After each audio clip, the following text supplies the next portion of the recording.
All of you, कैसे हो? मैं एक बार फिर रजत सर, इस बार this time I am here with the most interesting subject of science and that's biology. Yes guys, मैं तुम्हें पढ़ाऊंगा बायो. गाइस, तुम सोच रहे हो कि क्या हो गया, मतलब फिजिक्स पढ़ाने वाला आज बायो कैसे पढ़ा रहा है? देखो कैसा है ना कि बायो जान है, बहुत प्यारी चीज है. आप उसे देख सकते हो, समझ सकते हो, फील कर सकते हो, राइट? इसलिए मुझे बायो पर्सनली बहुत बहुत बहुत बहुत बहुत पसंद है एंड उसे पढ़ने में और पढ़ाने में दोनों में बड़ा मजा आता है. ठीक है, I hope you will enjoy my biology too. जितना तुमको फिजिक्स में मजा आ रहा है उतना ही तुमको बायो में भी मजा आएगा. एंड प्लीज, अगर तुम्हें लेक्चर अच्छे लग रहे हैं तो subscribe and like and comment. Okay, guys, today we are starting with biology.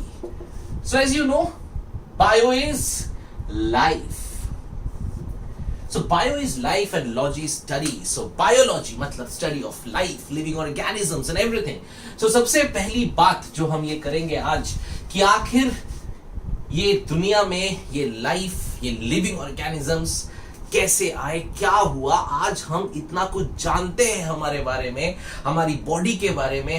हम याद रख सकते हैं, हम जो सुन रहे हैं वो याद रह जाता है. कहां पे? ब्रेन में. कैसे? कौन याद रखता है? हम खाना खाते हैं, खाना जाता है और अंदर फटाफट क्या बन जाता है? Energy in the form of ATP. वो नहीं होता तो मैं तुम्हारे सामने इस तरह से बात नहीं कर सकता था, राइट? ये सारी चीजें जो करने वाला है और कैसे करने वाला है, देखो, ह्यूमन बींग्स आर क्यूरियस.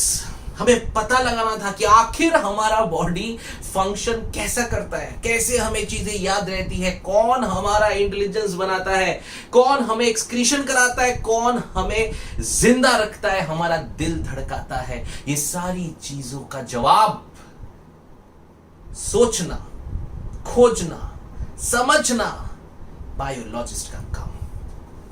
दुनिया में ये जो लाइफ है, लिविंग ऑर्गेनिजम्स है, एज मैंने बताया था पहले भी कि सबसे पहले इस अर्थ में जब कुछ नहीं था, है ना, पानी में अचानक से एक सिंगल स्ट्रैंडेड, जो आज कहा जाता है, which is called as RNA, ribonucleotide. Okay, एक सिंगल स्ट्रैंडेड चीज आई थी. ये अभी का थियरी है, पर एक्चुअली में हम जो पढ़ते हैं हमें लिखा रहता है बुक्स में कि सबसे पहले क्या आया था? एक डीएनए, डबल स्ट्रैंडेड न्यूक्लियोटाइड. अब ये डीएनए कहां से आया, किसने फेंका, किधर से आया, आसमान से गिरा, खजूर पे अटका, क्या हुआ भैया? कोई नहीं जानता, कोई नहीं जानता. कोई बोलता है कि इसी अर्थ के केमिकल जो नेचर है, उस नेचर ने इसको बनाया है. With the lightning, with the gases of nitrogen, oxygen, everything जो भी था, सब कुछ मिलकर हाई टेम्परेचर फट से क्या बन गया? डीएनए. कोई बोलता है मार्स से आया है. हाँ, ठीक है, कोई कुछ बोलता है, कोई कुछ बोलता है, लेकिन किसी के पास कोई प्रूव्ड थियरी नहीं है कि आखिर ये डीएनए पानी में, अर्थ पे पहली बार कैसे आया. लेकिन इस डीएनए के बाद पास एक बहुत खास चीज थी, ये डिवाइड करता था, वो 1 से 2 बन सकता था. It can self divide, it can self replicate. और इसी चीज ने इस डीएनए को आज करोड़ों करोड़ों करोड़ों ऑर्गेनिजम्स बना दिया है, क्योंकि ये डिवाइड करता था फटाफट, 1 से 2, 2 से 4, 4 से 8, तन तन तन तन तन. ठीक है, आज हम ये शुरू करेंगे बायोलॉजी विद दिस पार्ट कि आखिर ये दुनिया में कैसे सब कुछ शुरू हुआ, कहां से शुरू हुआ और किस तरह से शुरू हुआ, राइट? सबसे पहले, जैसे मैंने बोला, सबसे पहले एक डीएनए आया, पर ये डीएनए कैसा था? नेकेड, कुछ नहीं है, सिर्फ डीएनए पड़ा हुआ है. यार ऐसा थोड़ी ना होता है. इतना इंपॉर्टेंट चीज, नेचर इसको प्रोटेक्ट नहीं करेगा भैया. नेचर है, याद रखो, इतना इंपॉर्टेंट चीज ऐसे थोड़ी ना होगा. तो उसके आसपास एक कवर बना. ये कवर बहुत इंपॉर्टेंट था। पहले पहले जो स्ट्रक्चर्स थे, पहले पहले जो डीएनए थे, प्रिमिटिव एकदम पुराने वाले, उनको ये कवर नहीं था और इनको ये कवर था। तो इनको बोला गया प्रिमिटिव, पुराने वाले, तो नाम पड़ा प्रो कैरियोट्स। कैरियन मतलब होता है न्यूक्लियस एंड प्रो माने प्रिमिटिव। और इनको बोला गया eukaryotes. New. So prokaryotes and eukaryotes guys, सबसे पहले ये डीएनए आया। अब ये डीएनए आया कहां से आया हमें नहीं पता, दैट्स अ मिस्ट्री। पर ये डीएनए अर्थ पे आया और वो डिवाइड कर सकता था। और इस डीएनए में सबसे पहले कोई कवरिंग नहीं थी, इट्स नेकेड, प्रिमिटिव, प्रोकैरियोट्स। पर धीरे धीरे उसको कवर मिला, उसका नाम पड़ा न्यूक्लियर मेम्ब्रेन। और इस पूरी चीज का पड़ा नाम न्यूक्लियस, पर इसको और प्रोटेक्शन चाहिए था, तब ये डीएनए के आसपास एक और मेम्ब्रेन बन गया। और ये जो चीज बनी, इसका नाम पड़ा सेल। तो आज हम इसी के बारे में पढ़ने वाले हैं। We are starting the chapter cell, the unit of life. क्योंकि दुनिया, लाइफ, हम सब कुछ शुरू हुआ है the only living organism which was cell। एक सेल, एक ने आज ये खतरनाक जनता बना दी है। कैसे पता चला इसके बारे में? कौन था वो जिसने पहली बार हमको बताया इस सेल के बारे में? Curious minds, right? सो आज हम इस चैप्टर को जो शुरू कर रहे हैं, इसका नाम है cell, the unit of life. और इस चैप्टर में हम इस सेल के बारे में सब कुछ पढ़ेंगे। और ये पढ़ेंगे और हमें पता चलेगा कि आखिर एक छोटा सा, इन आंखों से दिख भी नहीं सकता, एक वैसा छोटा सा सेल, उसके अंदर ऐसा क्या है कि वो हमारे पूरे बॉडी के फंक्शंस को कर सकता है। वो हमें डाइजेशन करा लेता है, वो हमें सर्कुलेशन करा लेता है, वो हमें मेमोरी दे देता है, वो हमें लोकोमोशन करा देता है, आईना सब कुछ करा देता है। वो एक छोटा सा सेल और उसके अंदर कुछ चीजें बहुत इंटरेस्टिंग है। तो सेल के बारे में सब कुछ, एवरीथिंग, हम इस चैप्टर में पढ़ेंगे। ठीक है? सो लेट्स स्टार्ट कि आखिर कैसे पता लगा दुनिया को इस चीज के बारे में। कौन था वो जिसने पहली बार सारी दुनिया का जो दिमाग है वो इस पे लगाया? First person who discovered cell. You know the name, the famous and always the greatest Robert Hooke. Just remember this, Robert Hooke. Robert Hooke, great guy. Robert Hooke in the year 1665. Oh my God, 1665 का वो साल था जब Robert Hooke ने एक glass से एक microscope जैसा कुछ बनाया, क्योंकि उसके पास पैसे नहीं थे कि वो नया माइक्रोस्कोप खरीदे, और तब तक माइक्रोस्कोप का बहुत ज्यादा आया भी नहीं था, पता भी नहीं था लोगों को। तो उसने एक सेल्फ माइक्रोस्कोप बनाया और उसके अंदर उसने देखा किसको? Bark of cork. कॉर्क हम सब ने देखा है, राइट? जो बॉटल के ऊपर लगाते ना, बाटली के ऊपर देखो कॉर्क लगाते, ऐसे ठप से खुलता है ना? तो वो कॉर्क का जो बार्क था, उसने वो देखा। और उसको वहां पे क्या दिखा? उसको जब उसने उसको माइक्रोस्कोप से देखा, देखो दुनिया में दो चीजों ने इस पूरे साइंस को बदल के रखा हुआ है, एक है माइक्रोस्कोप और एक है टेलीस्कोप। सोचो ये दो ना होते तो क्या होता? आज हम कुछ पता ही नहीं रहता, ना हमारे बारे में, ना हमारे बॉडी के अंदर के बारे में, ना बाहर के बारे में, ना उन चांद तारों के बारे में कुछ पता नहीं। तो इसलिए माइक्रोस्कोप और टेलीस्कोप एक ऐसी चीज थी जिन्होंने दुनिया बदल दी थी। और उसने वैसे एक माइक्रोस्कोप यूज किया और कॉर्क के बाद मतलब ऊपर के कवर को देखा, और जब देखा तो उसे दिखा कुछ तो कंपार्टमेंट्स जैसा। कंपार्टमेंट्स जैसा। कंपार्टमेंट मतलब छोटे छोटे कमरे। उसने जब देखा, उसको तो कुछ पता नहीं, ये तो पहली बार हो रहा है। सोचो ये नहीं होता तो आज ये चैप्टर ना होता, दुनिया में बायो ना होता, कुछ ना होता और मजा ही नहीं आता। उसने जब देखा तो उसको क्या दिखा, उसको कंपार्टमेंट्स दिखे, छोटे छोटे छोटे रूम्स जैसे कुछ दिखे, और उसने उनको बोला कि दे आर कंपार्टमेंट्स। और कंपार्टमेंट्स को लैटिन में कहते थे सेल्यूला। क्या बोलते थे? सेल्यूला। और इसके लिए इसका नाम पड़ा सेल। और इसी से दुनिया में आया ये वर्ड जिसको हम बोलते the basic structural functional unit of life, and that is cell. Okay, so mister Robert Hooke in the year 1665 उन्होंने कॉर्क के सेल्स को देखा। कॉर्क को एक सेल्फ डिजाइंड माइक्रोस्कोप के अंदर देखा। उनको क्या दिखा? कंपार्टमेंट्स दिखे, और उन कंपार्टमेंट्स को लैटिन में बोला जाता था सेल्यूला, और उसने उन्हें नाम दे दिया सेल्स। और ये सारी चीजें जो उन्होंने की, एक जिस चीज में पब्लिश हुई, it's called Micrographia. NEET students, AIIMS students, doctor बनने का ख्वाब देखने वाले, इस वर्ड को आज के बाद नहीं भूलना है। माइक्रोग्राफिया। माइक्रोग्राफिया वो बुक था, वो चीज था जिसके अंदर पहली बार मिस्टर हुक ने ये पूरा चीज पब्लिश किया था। सो यहीं से इस पूरे वर्ल्ड को पता चला कि कुछ तो है कंपार्टमेंट जैसा, कुछ तो है कंपार्टमेंट जैसा, जिसे हम क्या कहते हैं? सेल्यूला, और उसी को हम क्या कहते हैं? सेल्स। यहां से शुरू हुई द जर्नी ऑफ सेल। चलो इस जर्नी में मैं तुमको लेके जाऊंगा the most beautiful and enjoyable fun वाला जर्नी। ओके, सो गाइस, सेल आया, लेकिन ये जो था, जो कंपार्टमेंट या जो भी उन्होंने देखा था, उनको क्या दिखा था? सिर्फ कंपार्टमेंट, एक बाहर का स्ट्रक्चर।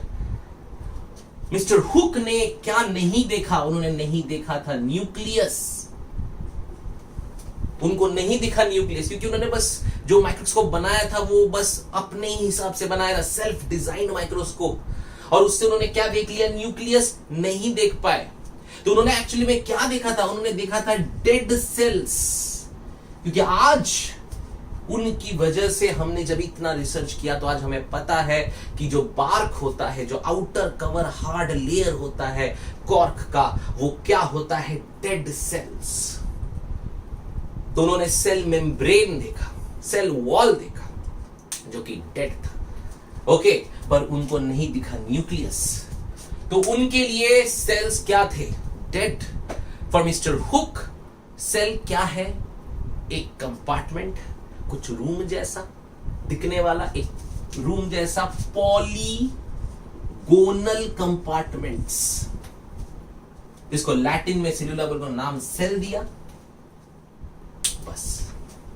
लेकिन इसके बाद जो सबसे पहला और सबसे बड़ा चीज इस दुनिया को मिला, वो था first live cell. So when we say live, इसका मतलब उसमें न्यूक्लियस देखा गया। कौन था जिसने माइक्रोस्कोप को यूज किया, प्रॉपर माइक्रोस्कोप को, और पहली बार देखा the first live cell? My favourite, the great guy Antonie von Leeuwenhoek. Just remember, Anthony von Leeuwenhoek. So remember, Anthony von Leeuwenhoek, जिन्होंने पहली बार क्या देखा था? Live cell. क्या था वो सेल? स्पर्म। समझे? ठीक है। So mister Antonie von Leeuwenhoek ने पहली बार एक लाइव सेल देखा, इस दुनिया को बताया कि नहीं, मिस्टर हुक ने बोला था कि सेल्स डेड होते हैं, क्योंकि उन्होंने कंपार्टमेंट्स देखे थे, उन्होंने बार्क देखा था, उन्होंने न्यूक्लियस नहीं देखा था। लेकिन पहली बार लीeuwenhoek ने लाइव सेल देखा, दुनिया को बताया सेल्स लिविंग होते हैं, क्योंकि उनके पास न्यूक्लियस होता है, पर मिस्टर ल्यू वेन हुएक ने भी नहीं बताया कि न्यूक्लियस प्रेजेंट, उन्होंने बोला the sales our life, because वो मूव कर रहे थे, उन्हें दिखा तो स्पर्म हो गया। फिर आरबीसी, ये सेल्स उन्होंने देखे थे, तो याद रखो द फर्स्ट लाइफ सेल जो देखा गया था वो क्या था? Human sperm. Yes, it's human sperm, you remember, it's human sperm. And उसके साथ उन्होंने देखा आरबीसीज, ठीक है, and definitely some bacteria. So remember, so ये जो था ये रॉबर्ट हुक, और उसके बाद 1665, और ये जो हुआ एंथोनी वॉन ल्यूनहॉक 1674, यस 1674 में एंथोनी वॉन ल्यूवेनहोइक ने क्या देखा? पहला लाइव सेल जो कि स्पर्म था, आरबीसी था, बैक्टीरिया था। सो इस तरह से कहानी शुरू हुई। 1665 के पहले तक दुनिया को पता भी नहीं था कि ऐसा कुछ होता है सेल के नाम का, और उसके बाद 1665 को मिस्टर हुक, एंड देन 1674 में मिस्टर एंटोनी वॉन ल्यूवेनहोइक ने पहला लाइव सेल बताया। पर अब तक किसी ने क्या नहीं देखा था? याद करो, जिसकी वजह से आज इतना सेल्स है, इतना सब कुछ है। Yes, the nucleus. और ये बताया Robert brown. Yes, he was the first person who discovered nucleus. Huge, because nucleus ही है the core of a cell, जान, because nucleus के बिना एक सेल कुछ नहीं है, वो लिविंग नहीं है, वो रेप्लिकेट नहीं कर सकता, वो डिवाइड नहीं कर सकता। So nucleus is the most important part, and it was discovered by Mr. Robert Brown in the year 1831. So remember, 1665, Mr. Hooke discovered cell polygonal compartments in the book Micrographia, and मैंने क्या पढ़ाया था बोलो? Bark, cork, cell design microscope, Latin में cellular and hence cell. Then 1674, Mr. Anthony von Leeuwenhoek, और ये इन्होंने क्या बताया? The first live cells. ऐसे बोलने से ना चीजें याद रह जाती है। सो गाइस, मेरे को सुनते जाओ, तुम्हें अपने आप याद होता जाएगा, ठीक है? एंड देन एंथोनी वॉन ल्यूवेनहोइक जिन्होंने बताया था फर्स्ट लाइव सेल, वो क्या था? Human sperm, RBCs and bacterias. और उसके बाद आया मिस्टर 1831 में the great guy Robert brown, and he discovered nucleus, and boom, because nucleus पता चल गया तो हमें ये समझ में आ गया कि आखिर ये सेल्स डिवाइड कैसे होते हैं, एक से दो कैसे बनते हैं, ये सारी कायनात, ये सारी दुनिया, द होल वर्ल्ड कहां से बना है और कैसे बना है। Great. So 1831 mister Robert Brown he discovered nucleus. Okay, so ये तीन मेजर डिस्कवरीज जो हुए वो बहुत इंपॉर्टेंट थे। 1665, 1674 and 1831, mister Robert Hooke, mister Leeuwenhoek and mister Robert Brown. इनको कभी नहीं भूलना, because they are very very very very important. और इनके बाद एक बात जो है जो दुनिया के सामने आ गई, the first thing which is कि they have and they know what is nucleus, what is cell. Now the world knows what is cell. उनको पता चल गया कि किसी भी ऑर्गेनिज्म में बहुत सारे छोटे छोटे छोटे छोटे छोटे छोटे कंपार्टमेंट जैसे सेल्स होते हैं जिनके अंदर न्यूक्लियस होता है, और यही वो सेल्स है जिससे बॉडी बनी हुई है। सो इसके लिए बोला गया cell is the structural and functional unit of life. लेकिन इसको और क्लैरिफाई करने के लिए बहुत ही famous mister Schlieren in the year 1838, ये जो थे ये जर्मनी के थे। he was a German botanist, Mr. Schlieren, ठीक है? तो mister Schlieren, now this Schlieren 1838 he was a German botanist। वो botanist थे, तो वो किस पे काम कर रहे थे? प्लांट्स के। And he saw under microscope The plants are made up of many small cells. Yes. उन्होंने बोला कि जितने प्लांट्स हैं, ये सारे प्लांट्स जो होते हैं सब के सब छोटे छोटे सेल से बने हुए हैं. And he said the basic structure, the basic functional structure in plants is what? Cells. So he was German botanist mister Schleiden. In 1838 जिन्होंने प्लांट्स पे काम किया और बताया, और उसके बाद उसी साल, एक साल बाद, इनफैक्ट उनके साथ ही काम चल रहा था, 1839, mister श्वेन. Now he was a Britisher. He was a Britisher zoologist. So Mr. Schwann, Britisher zoologist. So zoologist थे तो वो किस पे काम कर रहे थे? Animals पे. And he said कि सारे जो animals होते हैं, most of the animals, they are again made up of very small compartments called cells. So Schlieden ने plants के बारे में बताया. He was a German botanist. And Schwann in 1839 British zoologist. उन्होंने बताया किसके बारे में? Animals के बारे में.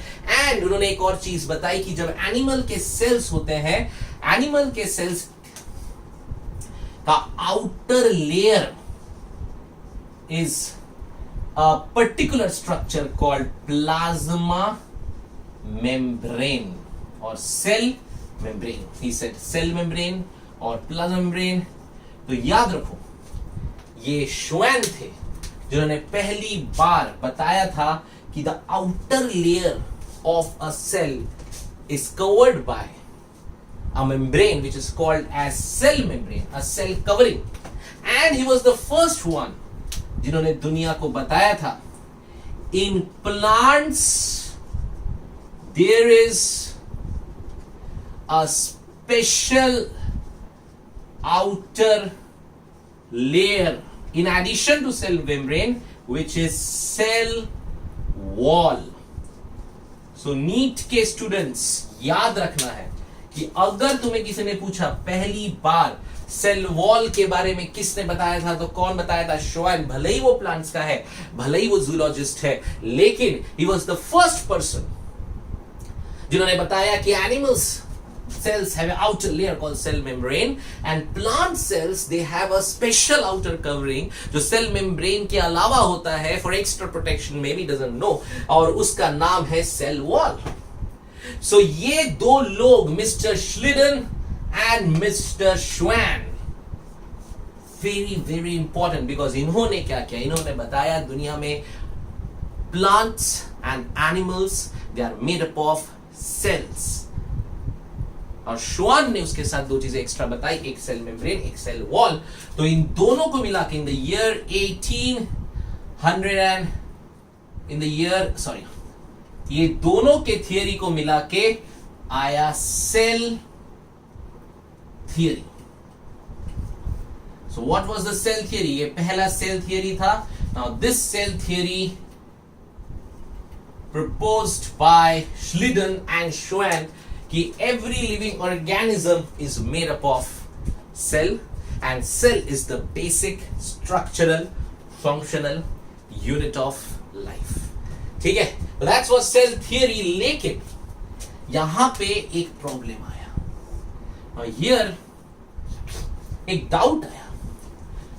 सवाल करने वाले तो सवाल करेंगे ना. तो उन्होंने क्या पूछा? यार ठीक है, प्लांट्स एनिमल्स सब कुछ किससे बना है? सेल से बना है. Okay, we got it. लेकिन आखिर ये सेल आया कैसे? कैसे सेल डिवाइड, कैसे सेल आता है, कहां से? देखो, बिकॉज सबसे पहले रॉबर्ट हुक, उसने डायरेक्टली बताया पॉलीगोनल कंपार्टमेंट को बोलते हैं सेल, जैसा सेल नाम दे दिया. फिर एंटोनी वैन ल्यूटन ने लाइव सेल्स बता दिया. फिर उसके बाद कौन आया था? Mister Robert brown. उन्होंने क्या बताया? न्यूक्लियस के बारे में बता दिया. फिर मिस्टर श्लिडन एंड श्वान ने बताया प्लांट्स एनिमल सब सेल से बना है. पर किसी ने अब तक ये नहीं बताया कि आखिर ये सेल आता कहां से है. किसी को नहीं पता. तब आया इन the year 1885. In the year 1885, Rudolf Virchow क्या नाम रखते हैं ना, देखो साइंटिस्ट बनना है ना तो नाम ऐसे चाहिए। रमेश, सुरेश, गीता, सुजाता, ये लोग ना साइंटिस्ट नहीं बनते। साइंटिस्ट कौन बनता है?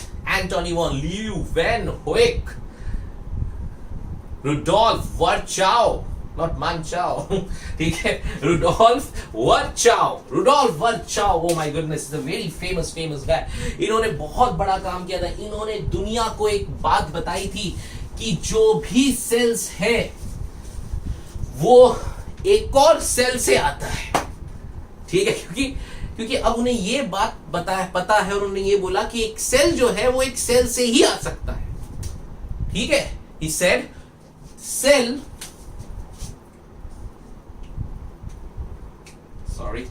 he said all cells arise from pre-existing cells.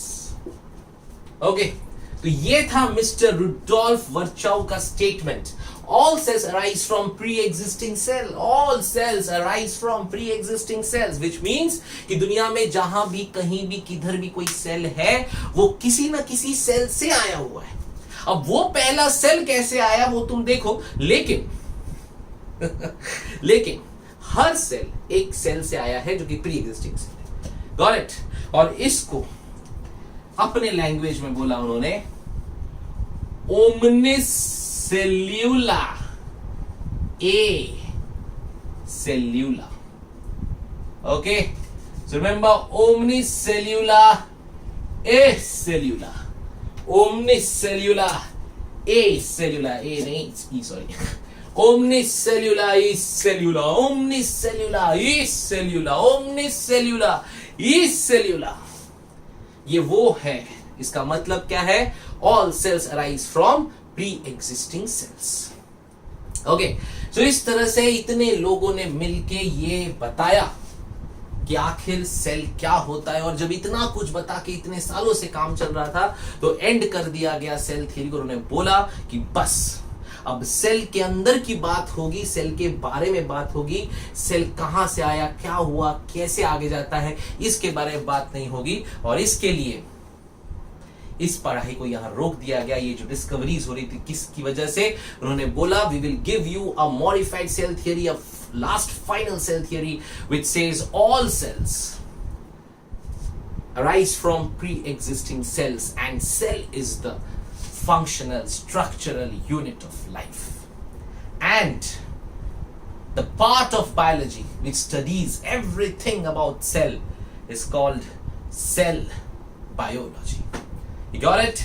So इस तरह से दुनिया में इन लोगों की वजह से हमें पता चला सेल के बारे में। So एक बार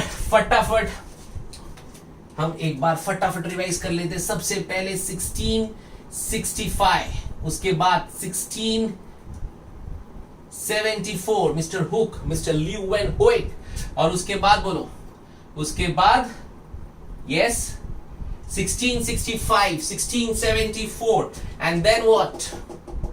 1831 Mr. Robert Brown, and then 1838 Mr. Schleiden, and 1839 Mr. Schwann मिल के सेल थियरी पर। उसमें एक प्रॉब्लम रह गया था, हमें नहीं पता चला था सेल कैसे आता है, और वो बताने के लिए आया कौन? 1865 में मिस्टर रुडोल्फ, सॉरी 1885 में रुडोल्फ वर्चाउ, जिन्होंने बताया all cells arise from pre existing cells which means omnis cellula e cellula. Okay, so students, ये शुरुआत हुई सेल थियरी की और बाद में सेल थियरी लिखी गई और यहां से शुरू हुआ बात सेल्स के बारे में। सो एक जनरल आइडिया हम पहले पढ़ लेते हैं सेल के बारे में। सो एज वी नो कि इतनी सारी बातें करने के बाद कि सेल एक स्ट्रक्चर, जिस स्ट्रक्चर के अंदर है एक डीएनए। नाउ दिस डीएनए, ये डीएनए हम डायरेक्ट नहीं देखेंगे, ये डीएनए किसके अंदर रहता है? Chromosome.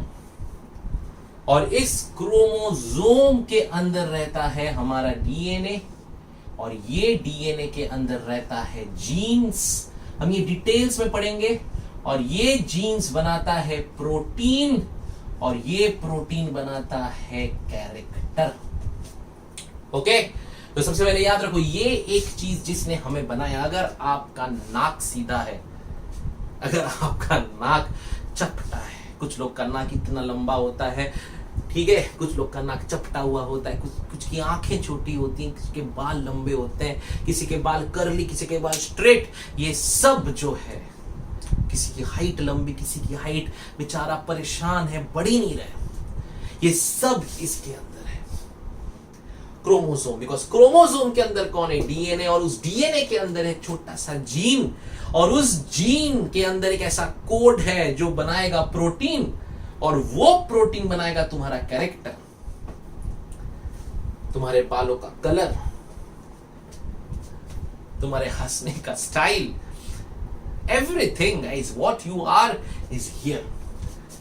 So this is very important. और इसको कवर करने वाला, मैंने बोला पहले जब प्रोकैरियोट्स आए तो ये यहीं पे था, इसको कोई कवर नहीं था। Prokaryotes does not have a cell, or sorry, a nuclear membrane.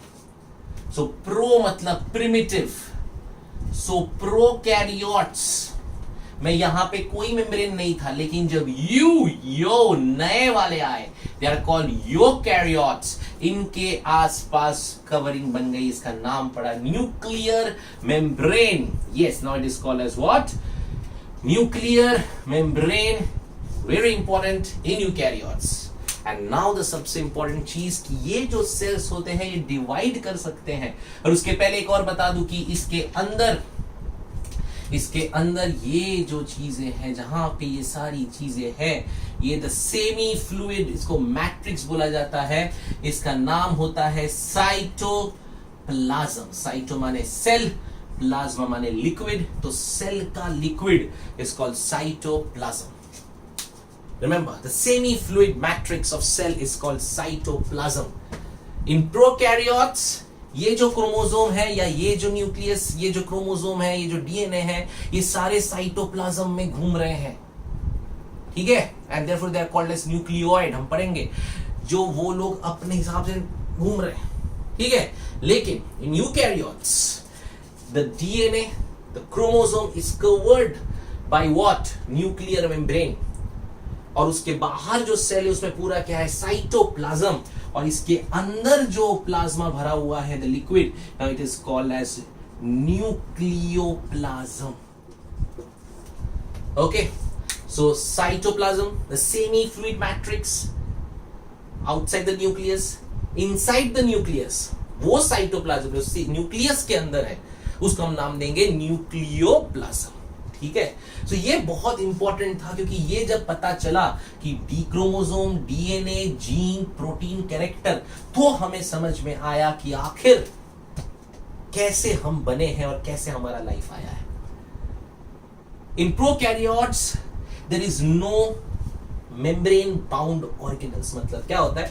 ये जो साइटोप्लाज्म है उसके अंदर there are some membrane bound organelles, मतलब there are some particular organelles, और यही वो ऑर्गेनल्स है जो digestion, protein formation, excretion, movement, ये सारे काम करने वाले ये वो ऑर्गेनल्स थे। और ये ऑर्गेनल्स भी प्रोकैरियोट, यूकैरियोट में प्रेजेंट थे, but definitely prokaryote is primitive, तो उसमें कम प्रेजेंट थे, यूकैरियोट्स में ज्यादा प्रेजेंट थे। प्रोकैरियोट्स में जो प्रेजेंट थे उनके पास कवरिंग नहीं था, क्योंकि प्रोकैरियोट प्रिमिटिव था, वो नया नया आया था, कुछ भी कवर नहीं था, नया नया आया, कोई कवर नहीं था, पूरा नेकेड, ठीक है। उसके पास जो ऑर्गेनल्स भी थे वो भी कैसे थे? पूरे नेकेड। लेकिन धीरे धीरे जब यूकैरियोट्स बने तो वहां पे सेल बना, उसमें न्यूक्लियर को कवर मिला, उनके जो ऑर्गेनल्स थे वो ऑर्गेनल्स भी कवर हुए, तो उनको बोला गया मेम्ब्रेन बाउंड ऑर्गेनल्स। हम पढ़ेंगे endoplasmic reticulum, Golgi apparatus, wow what beautiful names, right. And ये सारी चीजें यहाँ पे थी, और इस तरह से प्रोकैरियोट्स के बाद एवोल्यूशन में धीरे धीरे बने यूकैरियोट्स, और ये यूकैरियोट्स और प्रोकैरियोट्स डिवाइड कर सकते थे। और जब ये डिवाइड करके दो बनते थे तो सबसे बढ़िया बात कि ये जो डीएनए था, क्रोमोसोम था, वो भी डिवाइड हो जाता था और डिवाइड होके वो भी 2 बन जाता था। यानी कि इसके पास जो कैरेक्टर है वो कैरेक्टर डिवाइड हुआ और डिवाइड होके 2 सेल बना और दोनों सेल में वो कैरेक्टर चला गया। This is magic, this is wonder. ये नहीं होता तो आज कुछ नहीं होता, ना हम होते ना तुम होते, दुनिया में कहीं कुछ नहीं होता। This is very very very important कि व्हेन सेल डिवाइड्स उसके साथ उसका न्यूक्लियस जो होता है वो भी डिवाइड करता है। इस पूरे स्ट्रक्चर को न्यूक्लियस बोलते थे, रॉबर्ट ब्राउन ने कहा था। एंड उसके साथ उसका साइटोप्लाज्म भी डिवाइड हो जाता है, उसके साथ उसका जो क्रोमोसोम है वो भी डिवाइड हो जाता है और वो कैरेक्टर्स ट्रांसफर हो जाते हैं और वो 1 से 2, 2 से 4 फटाफट in the environment of earth इतना फटाफट डिवाइड करते गए और अपने कैरेक्टर को फैलाते गए और धीरे धीरे धीरे धीरे धीरे धीरे एक पूरा ऑर्गेनिज्म बना। कैसे? तो ये सारे जो सेल्स थे, ये सारे सेल्स डिवाइड हुए और वो एक साथ होके बने टिश्यूज। सो सबसे पहले याद रखना है, ग्रुप ऑफ सेल्स, बहुत सारे सेल्स एक साथ आने के बाद उनको बोला गया tissues. Many tissues together they become organs and many organs together becomes organ system and many organ system क्या बनाएंगे? ऑर्गेनिज्म। आज हम ये पढ़ रहे हैं, इसके बाद वाले चैप्टर में ये पढ़ेंगे, फिर एक एक ऑर्गन पढ़ेंगे, फिर एक एक ऑर्गन सिस्टम पढ़ेंगे और तब जाके हमें समझेगा कि कैसे आखिर ये ऑर्गेनिज्म फंक्शन करता है। तो एक सेल था वो डिवाइड होने लग गया, जब बहुत सारे सेल डिवाइड होके एक साथ हो गए, group of cell is called as tissues. Now many tissues together they become what? Organ, and many organs together they become organ system, and these systems, circulatory system, excretory system, locomotory system, nervous system, these are organ system जिसके अंदर बहुत सारे organs है और वो organs tissues से बने हैं और वो tissues cell से बना है। समझ में आया? और ये सारे organ system एक साथ जुड़ के circulatory, respiratory, digestive, excretory, locomotory, nervous सब जुड़ के बना एक organism। तो धीरे धीरे हौले हौले हम एक एक चीज पढ़ते पढ़ते आगे बढ़ेंगे। Okay, so this is a general idea about cell। एक छोटी सी चीज जो मैं बताना भूल गया वो है exceptions, because ये नीट में काफी बार आया है। exceptions to cell theory। Remember, जो नीट देने वाले जिनका सपना है डॉक्टर बनने का, मेडिकल एग्जामिनेशन क्रैक करने का, वो लोग जरूर ध्यान देना। Exceptions to cell theory. Cell theory में क्या क्या एक्सेप्शन है? सबसे पहला एक्सेप्शन है वायरस। अब वायरस तो बहुत फेमस हो गया है कि नहीं? है नया वायरस, हमने सबने सुना हुआ है, कोविड-19,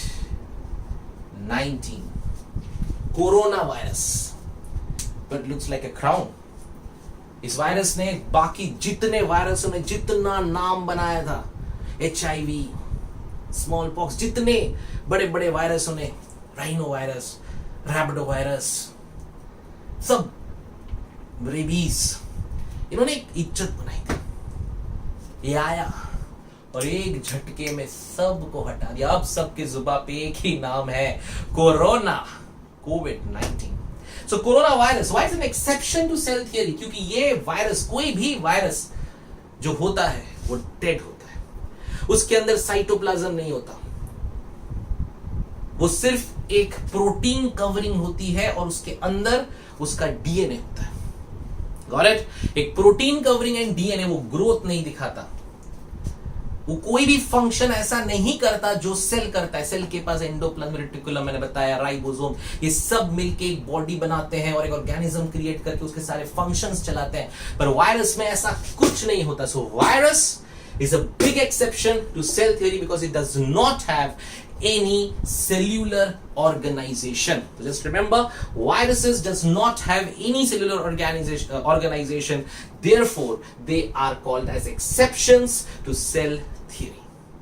And उसके अलावा some bacteria like blue-green algae, blue green algae and some bacterias. ये जो बैक्टीरियाज होते हैं एंड ब्लू ग्रीन एल्गे होते हैं, जस्ट रिमेंबर ये जो होते हैं दे आर प्रोकैरियोट्स,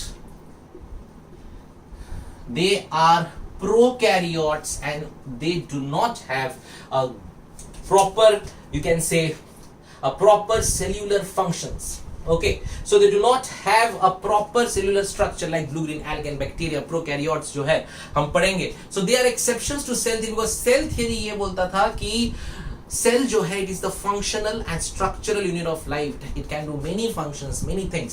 लेकिन ये जो BGA मतलब ब्लू ग्रीन एल्गे है एंड आई कैन से कुछ बैक्टीरिया जो प्रोकैरियोट्स, तो ये उनका जो cellular structure that is not a true cellular structure and therefore they come under exception. And third very important, fungi and algae. Fungi and algae. Fungi में आएगा mucor. Remember some fungi like mucor and rhizopus, some algae like Vaucheria. NEET वाले, NEET students ये काफी बार आया है, जरूर याद रखना, ठीक है. नीट स्पेशल जरूर याद रखो. एक्सेप्शन टू सेल थ्योरी में कौन आएगा? Virus, blue green algae and some bacteria which are prokaryotes, and fungi like mucor and rhizopus, algae like Vaucheria. And remember क्योंकि इनमें क्या होता है, इनमें they have undivided mass of cytoplasm, मतलब उनके पास बहुत सारे न्यूक्लियस है. they are multinucleated, but cell theory क्या बोला था? एक सेल में एक न्यूक्लियस और साइटोप्लाज्म. पर इनके बॉडीज में क्या पाया जाता है? दे आर मेनी न्यूक्लियस जो कि इस तरह से एक कंटिन्यूअस साइटोप्लाज्म में या प्रोटोप्लाज्म में फ्लो हो रहे हैं and therefore they are exceptions to cell theory because ये वो ऑर्गेनिजम्स है जिनके जो बॉडी स्ट्रक्चर है या सेल्यूलर स्ट्रक्चर है वो सेल थ्योरी के अगेंस्ट जाता है. It's an exception. So guys remember, virus, bacteria, blue green algae, fungi में म्यूकर, राइजोपस, एल्गे में vaucheria. These are the exceptions to cell theory. Okay, so remember this, very very important. I said they are multinucleated and they have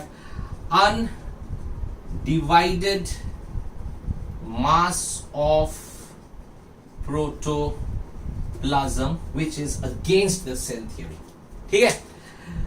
So this is all about the cell.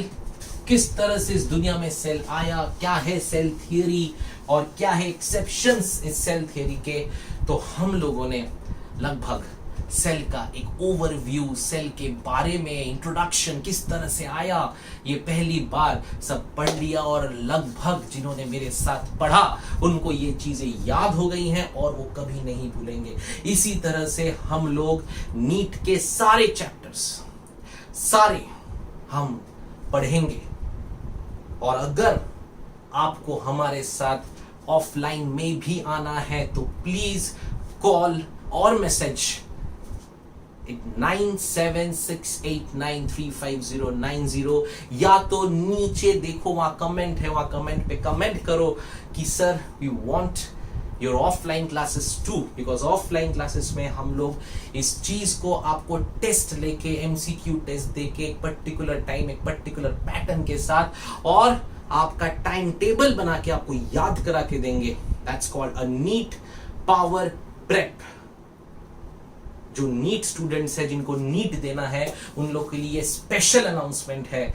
NEET power prep course में अगर आपको join करना है जहां पे मैं आपको पढ़ाऊंगा और सिर्फ पढ़ाऊंगा नहीं, पढ़ाने के साथ साथ जो पढ़ाया हुआ है वो आपको याद भी करा के दूंगा मेरे साथ पर्सनली. और जब तक याद नहीं होगा तब तक मैं आपके साथ रहूंगा, आपको एमसीक्यूज प्रैक्टिस कराऊंगा, आपको वीडियो के साथ ऑडियो लेक्चर्स भी दूंगा.